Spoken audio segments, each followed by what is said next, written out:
Saudi আরবের মক্কা ও মদিনায় বিদেশিদের সম্পদ কেনার অনুমতি দিয়ে নতুন আইন প্রণয়ন করেছে দেশটির সরকার।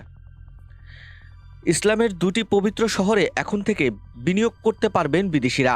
সোমবার ২৭শে মার্চ এমন এক খবর জানিয়েছে বার্তা সংস্থা রয়টার্স ও মিডল ইস্ট নিউজ।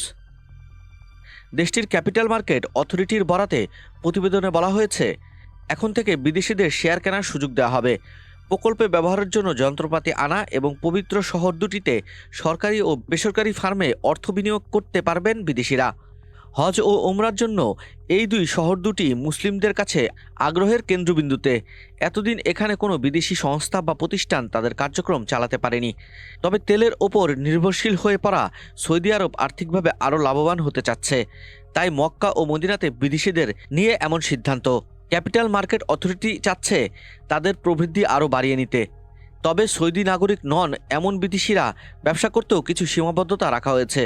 অথরিটি যাচাই বাছাই করে বিনিয়োগ প্রতিষ্ঠান ঠিক করবে। তবে কোনো বিদেশি প্রতিষ্ঠান বা সংস্থা চাইলেও ৪৯% শেয়ারের বেশি কিনতে পারবেন না। এর আগে Saudi riyal estate general authority REG এর প্রধান নির্বাহী কর্মকর্তা আবদুল্লাহ আহমদুল্লাহ জানিয়েছেন, বিদেশিদের সম্পত্তি কেনার বিষয়ে একটি নতুন আইন পর্যালোচনা করা হচ্ছে। সেটি হলে মক্কা মদিনা সহ দেশটির যে কোনো এলাকায় সম্পত্তি কিনতে পারবেন বিদেশিরা। নতুন আইনে সৌদি নাগরিক নন এমন ব্যক্তি বা প্রতিষ্ঠান আবাসিক ও বাণিজ্যিক এলাকায় সম্পত্তি কিনতে পারবেন।